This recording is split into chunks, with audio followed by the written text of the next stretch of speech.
قائم کی گئیں جس سے بڑے بڑے شہر آباد کیے گئے، لیکن بلوچستان آبادی کی بجائے بلوچستان جو ہے تباہی کی طرف دھکیل دیا گیا۔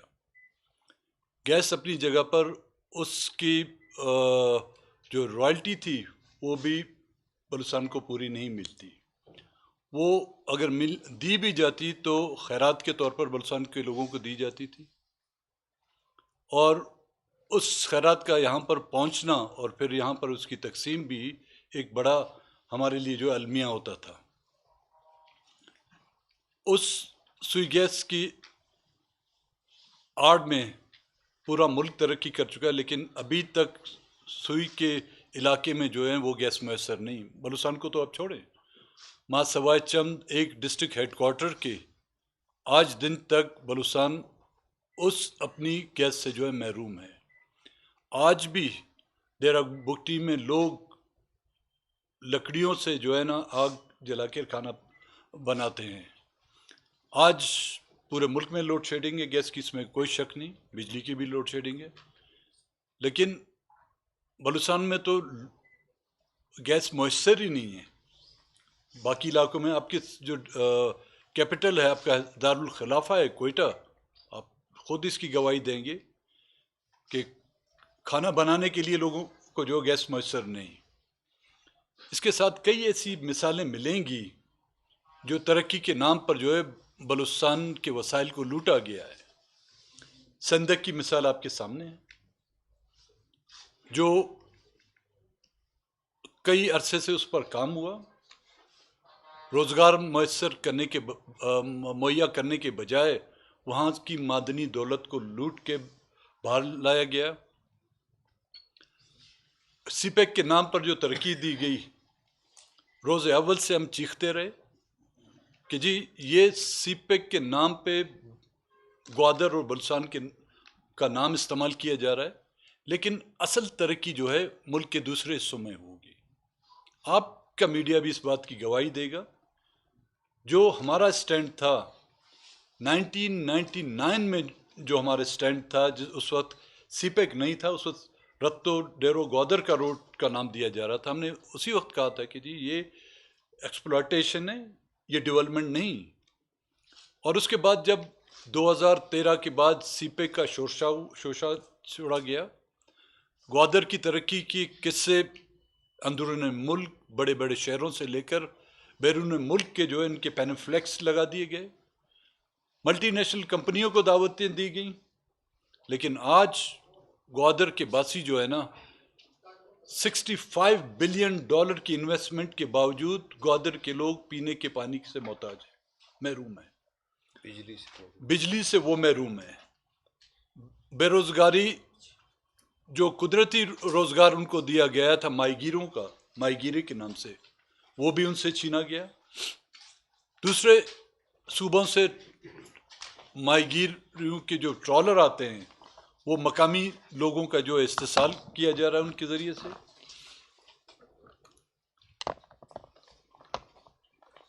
ٹرسٹ ڈیفیسٹ جو کہتے ہیں نا، ایک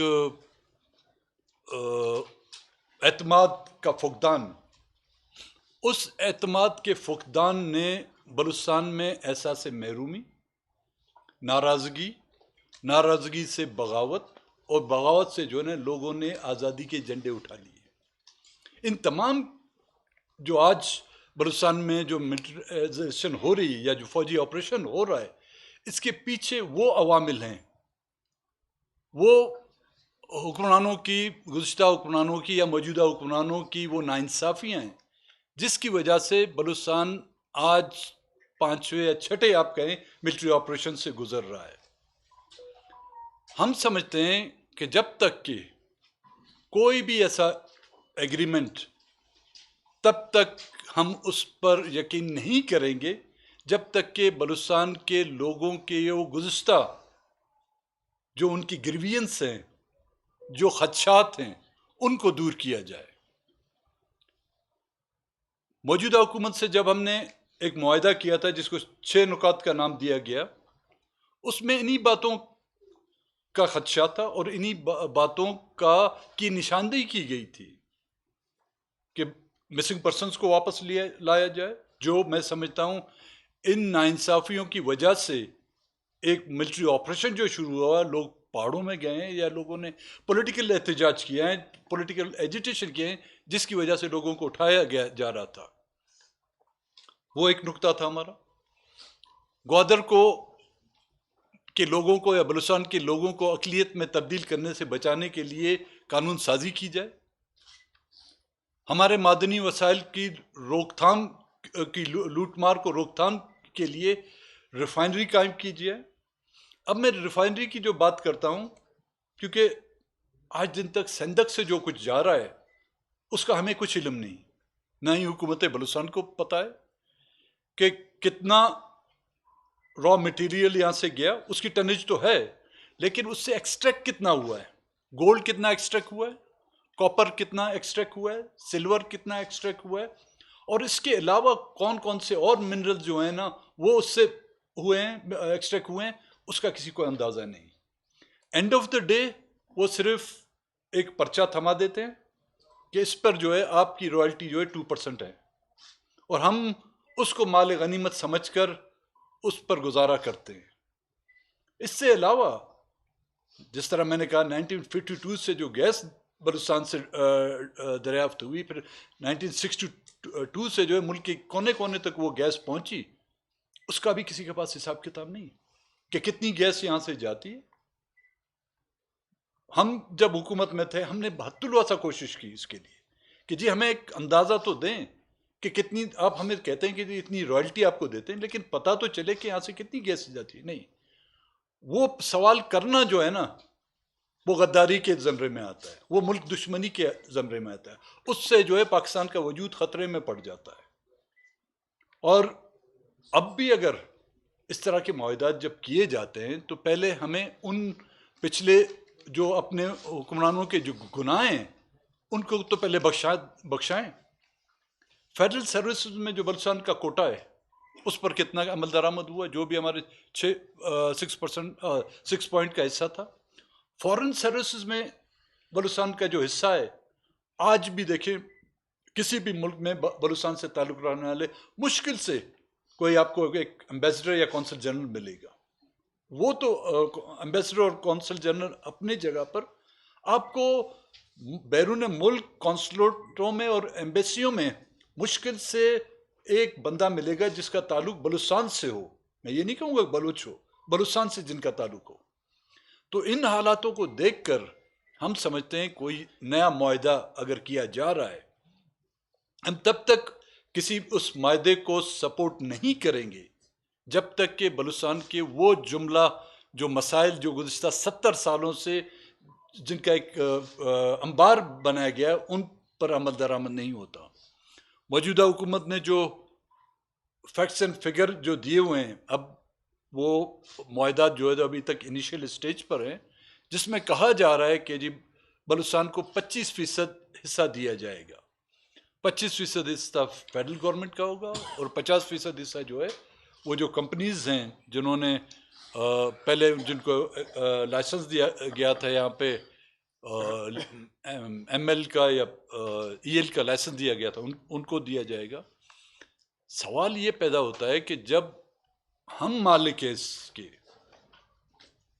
روز اول سے یہاں پر جو پائی جانے والی قدرتی وسائل ہیں اس کے مالک بلوچستان کے لوگ ہیں، لیکن آپ کے اپنے آئین اور قانون کے مطابق آرٹیکل 52 جس میں یہ واضح طور پر لکھا گیا ہے کہ جہاں سے گیس دریافت ہوگی سب سے پہلے حق جو ہے وہاں کے لوگوں کا ہے یا اس صوبے کا ہے، اس پر بھی عمل درآمد نہیں ہوا.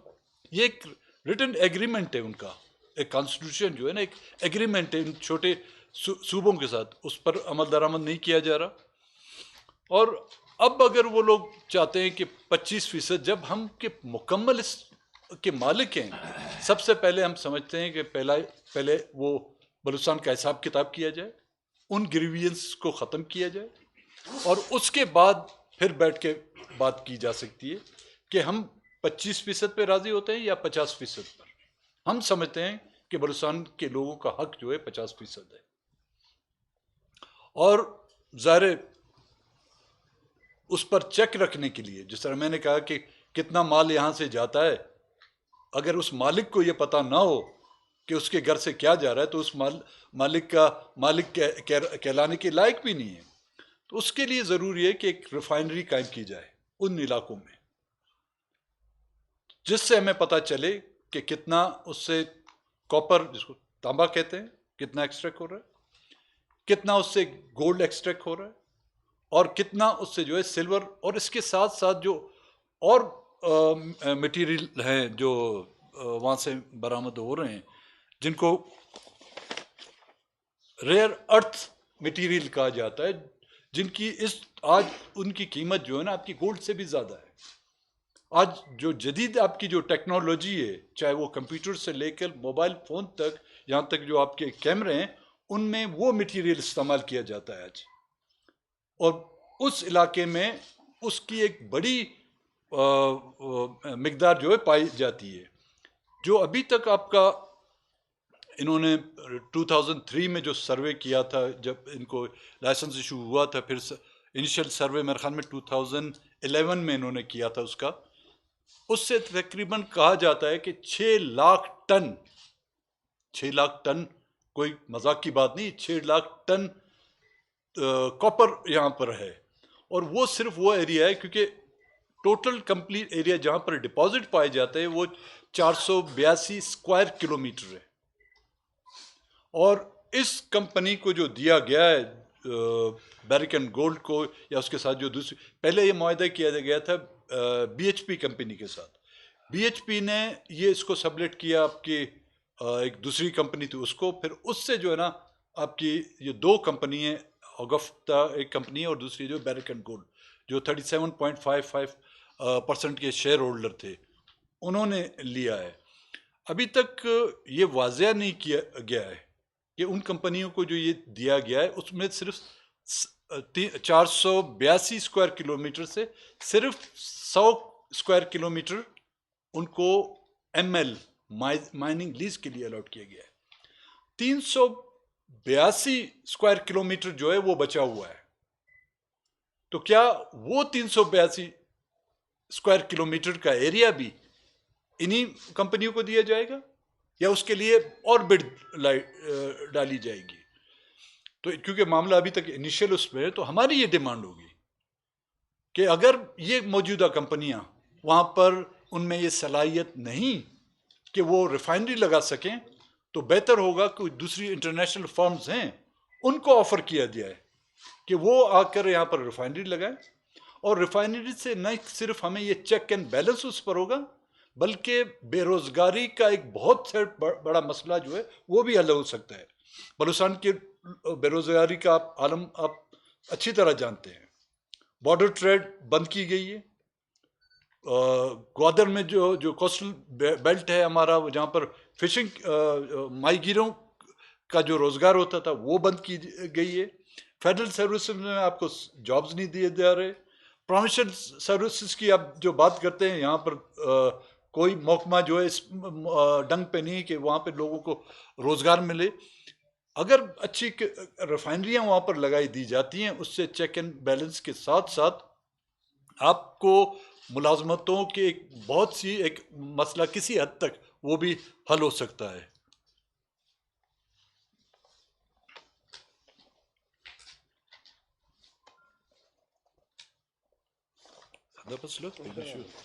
تقریباً یہ ایشوز تھے جو میں نے آپ کے سامنے پیش کیے. اچھا، جو ریئر ارتھ مٹیریل ہے وہ 18 سے لے کے 19 لاکھ میٹرک ٹن ہے جو اس ایریا میں پائے جاتے ہیں. اب کہا جاتا ہے نا کہ بلوچستان اس خطے کا امیر ترین وہ ہے صوبہ ہے، لیکن یہاں کے لوگ جو ہیں نا دنیا کے غریب ترین لوگ ہیں. اس کی سب سے بڑی وجہ یہ ہے کہ ڈیولپمنٹ کے نام پہ جو ہے ایکسپلائٹیشن ہوئی ہے لوگوں کی روز اول سے. جو ہم سمجھتے ہیں جو کچھ آج تک ہوتا گیا، ہم نے اپنی آواز اٹھائی، اور اب بھی ہم کسی بھی ایسے معاہدے کو نہ کہ صرف اس کو سپورٹ نہیں کریں گے، بلکہ اس کی جس حد تک ہو سکے گا ہم مخالفت کریں گے. اور دوسری جو پولیٹیکل پارٹیاں ہیں جو بلوچستان میں ہیں اور بلوچستان سے باہر ہیں کوشش کریں گے ان کو بھی ایک پیج پر لا کر واضح طور پر اپنا موقف ان کے سامنے پیش کریں. اس حوالے سے کوئی آپ کے جس پر اعتراض اٹھایا گیا تھا پروجیکٹ پر اوورال پہ تو کینیڈا اور چلی کی کمپنی تھی ریکارڈنگ پہ جی ریکارڈنگ کینیڈا اور چلی کی کمپنی تھی جس پر اعتراض اٹھایا گیا. اب انہوں نے شیپ یہ چینج کیا کہ آسٹریلیا میں اپنا سب آفس کھول دیا ہے وہی دو کمپنیز وہاں پہ سے اب آپریٹ کیا جا رہا ہے لیکن وہی دو کمپنیز ہیں جن جو شیئر ہولڈرز ہیں. نمبر ایک جو پاکستان جس سے بچنا چاہ رہا تھا جس کے خلاف ہو گیا تھا وہ جب کورٹ میں فیصلہ ہوا وہاں پہ بین الاقوامی کورٹ میں تو پینلٹی لگائی گئی. پینلٹی سے بچانے کے لیے بھی اسی کمپنیز کو دوبارہ معاہدہ دیا جا رہا ہے. نمبر ایک. نمبر دو سوال یہ ہے کہ ان کیمرہ بریفنگ دی گئی ہے اس پر آپ کیا کہتے ہیں کہ یہ عوام کے سامنے نہیں رکھنا چاہیے تھا؟ ہونا تو یہی چاہیے تھا کہ اس کو عوام کے سامنے رکھیں کیونکہ یہ مسئلہ ہمارے پارلیمنٹیرین اور بالخصوص اپوزیشن نے اس مسئلے کو اسمبلی میں ریز کیا تھا. جب ہمیں وہ کہتا ہے نا اس کی بو آئی کہ اس طرح کا کوئی معاہدہ کیا جا رہا ہے تو ساتھیوں کو انسٹرکشن دی گئی تھی کہ اس مسئلے کو آپ اسمبلی میں اٹھائیں. تو جب انہوں نے اسمبلی میں اٹھایا تو گورنمنٹ نے ان کیمرہ بریفنگ دی جو عوامی نمائندے ان کے سامنے پیش کی. سارے ہماری پارٹی سے تعلق رکھنے والے لوگ جو عوامی نمائندے انہوں نے جب ہم تک یہ بات پہنچائی ہمارا یہ فرض بنتا ہے کہ حکومت اس کو ان کیمرہ کرے لیکن ہم نے اس کو جو آن کیمرہ لے آئے. اور جس کمپنیز کی آپ نے بات کی وہی کمپنی ہیں جو نام بھی نہیں بدلا ہے انہوں نے جو ہماری سند میں آیا ہے وہی کمپنیاں ہیں. بیرک اینڈ گولڈ ہے اور آگفٹر جی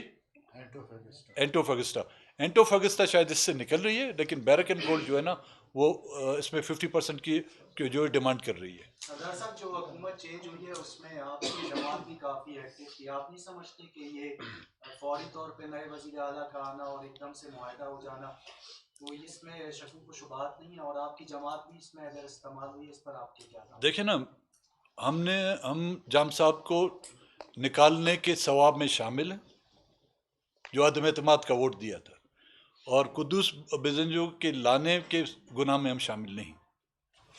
جہاں تک ہماری پارٹی پہ الزام لگایا جا رہا ہے ظاہر ہے ہم پولیٹیکل اور ڈیموکریٹک پارٹی ہے پارلیمانی سیاست کر رہے ہیں اور گزشتہ حکومت نے ہمیں اس حد تک مجبور کیا اور ہم نے کوئی غیر آئینی طریقے سے عدم اعتماد کا ووٹ ان کے خلاف نہیں لائے.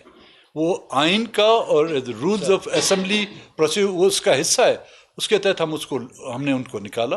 اور دوسری جو حکومت آئی ان پر بھی ہم نے واضح کیا تھا کیونکہ اس حکومت کو نکالنے کی وجہ یہ تھی کہ الیکٹڈ نمائندگان کی بجائے نان الیکٹڈ وہ لوگ جو ایک یونین کونسل کی ایک کونسلر کی سیٹ نہیں جیت سکتے ان کے مقابلے میں ڈیولپمنٹ اور علاقے کے جو ایڈمنسٹریشن کے جو اختیارات ہیں ان کے ہاتھ میں دیے گئے تھے. تو یہ ہمارا ایک بنیادی حق بنتا تھا ان کے خلاف عدم اعتماد لانے کے. اب وہ کس کو لائیں اس کے لانے میں ہمیں اس کے نکالنے میں بالکل خوشی تھی لیکن اس کے آنے میں ہم افسوس نہیں کریں گے. سردار صاحب کیا یہ جو ابھی گورنمنٹ معاہدہ کرنے جا رہی ہے اگر یہ ہوتا ہے اور آپ کو اعتماد میں نہیں لیا جائے جیسے آپ کہتے ہیں تو اس کے خلاف باقاعدہ کوئی تحریک بھی چلائیں گے آپ؟ دیکھیں سی پیک کے خلاف بھی ہمیں اعتماد میں نہیں دیا گیا تھا. سی پیک پہ جن حکومتوں نے اس دوران اس پر معاہدات پر دستخط کیے خود دستخط کیے یا اس میں گواہ کھڑے رہے آج وہ بھی پچھتا رہے ہیں لیکن ہمارا سٹینڈ اس وقت بھی وہ تھا. تحریک اس حد تک ہم نے چلائی کہ لوگوں میں اویئرنیس لائے. اب بھی ہم لوگ ظاہر جس حد تک کوشش تو کریں گے کہ دوسری پارٹیوں کو بھی اس میں اعتماد میں لایا جائے اور ان کو بھی اپنے ساتھ ملائیں. اگر وہ آئے اس میں ٹھیک ہے اگر نہیں آئے تو ہمارا جو فرض بنتا ہے اس کے لیے ہم اپنا لائے عمل بنائیں گے. سردار صاحب لیول آف انڈرسٹینڈنگ کیا ہے موجودہ سی ایم اور بلوچستان نیشنل پارٹی مینگل چونکہ نواب ثناء اللہ زیری کی بھی جب آپ حکومت ختم ہوئی تو اس وقت بھی قدوس بزنجو کو آپ نے سپورٹ کیا.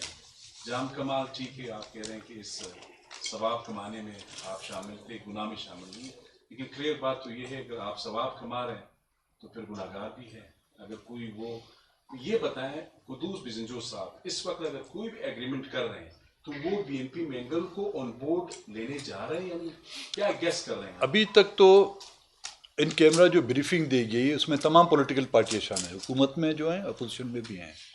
جب یہ باتیں جو ڈیٹیلز ہمارے سامنے آئیں تو ہم نے آج آپ لوگوں کے سامنے ایک کلیئر کٹ میسیج بھجوایا ہوا ہے کہ ہم کسی بھی معاہدے کو نہ سپورٹ کریں گے اور نہ ہی اس کا حصہ بنیں گے.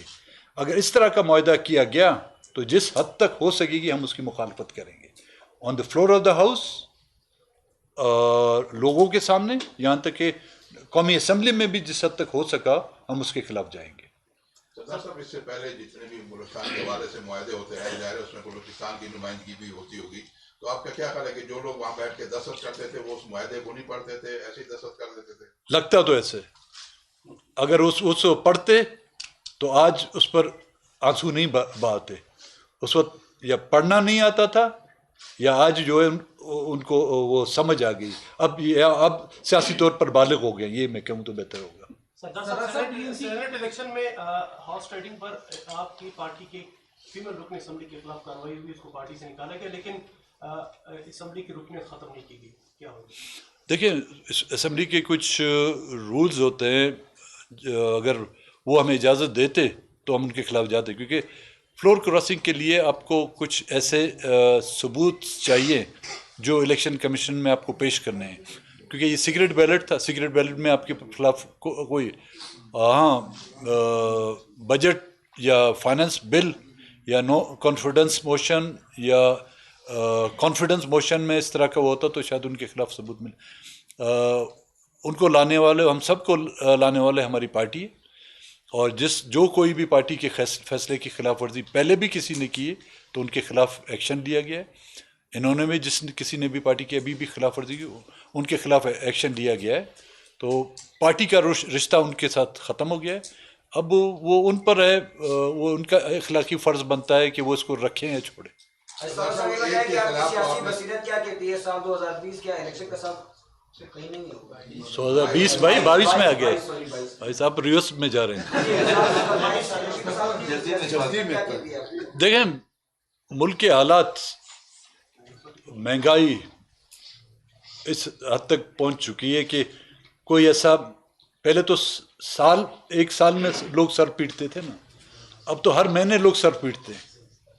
اور جو مہنگائی کا جو ریشیو جا رہا ہے, ایک ہی منی بجٹ میں جو ہے 17% آپ جو ہے انکریز کر رہے ہیں, چاہے وہ اشیاء خوردنوش کی ہوں, چاہے ضروری استعمال کی ہوں, چاہے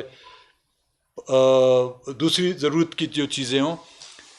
2 ہفتے پہلے آپ پیٹرول کی قیمت جو ہے 3 روپے کم کر لیتے ہیں, اور اس کے بعد 4 دن کے بعد جو اس میں 5 روپے اضافہ کر لیتے ہیں. تو ہمیشہ نہ کہ صرف حکومتیں بلکہ ملک بھی جب تباہی کی طرف بڑھتے ہیں تو انہی اقدامات اور انہی فیصلوں سے بڑھتے ہیں. تو آج جو لگ رہا ہے کہ فیصلے ہم نہیں کر رہے, ہماری پارلیمنٹ نہیں کر رہی, ہمارے اس ملک کی کیبنٹ نہیں کر رہے, بلکہ IMF اور ورلڈ بینک فیصلے کر رہی ہے. اور ظاہر ہے جب آپ IMF اور ورلڈ بینک کے محتاج ہوں گے, آپ ان کی بیساکھیوں پہ آئیں گے تو ٹرمز اینڈ کنڈیشن ان کی آپ کو ماننی پڑے گی. جہاں تک کہ آپ نے الیکشن کی بات کی, الیکشن کرانے والے, الیکشن کی تاریخ دینے والے کاش ہم اور آپ ہوتے تو ٹھیک ہوتا. الیکشن یہاں پہ کرانے والے, الیکشن کے لیے حالات ہموار کرانے کے لیے یا حالات کو ناخوشگوار کرنے والی قوتیں یہاں پر وہ ہیں جن کے سامنے آپ بھی بے بس ہیں, ہم بھی بے بس ہیں. سردار صاحب, PDM بنی تھی موجودہ حکومت کے خلاف, اس میں تحریک کا ایک اشارہ, اور جب بھی مولانا کوئی فیصلہ کرتے ہیں کہ لانگ مارچ کرنا ہے تو جو بڑی پارٹیاں ہیں وہ پیچھے ہٹ جاتی ہیں. اگر استعفوں کی بات آتی ہے تو وہ کہتے ہیں ہمیشہ, پھر اس PDM کا فائدہ کیا ہے؟ دیکھیں, اس میں کوئی شک نہیں, PDM ایک متحرک تحریک بن کے سامنے آئی تھی جس سے نہ کہ صرف حکومت بلکہ حکومت کے لانے والے بھی ان کے پاؤں میں بھی لرزش آ گئی تھی. یہ اس میرے خیال میں ملک کی ایک بدقسمتی ہوگی کہ اس حالات کا, اس موقع کا فائدہ PDM نہیں اٹھا سکی, جس سے PDM کی جو کچھ جماعتیں PDM سے نکل گئیں. لیکن ابھی بھی ہم مایوس نہیں ہیں. جو جماعتیں ہیں اگر وہ اسی سٹینڈ جو انہوں نے روز اول میں جو نکات انہوں نے طے کیے تھے اس پر قائم رہیں, بات صرف آج کی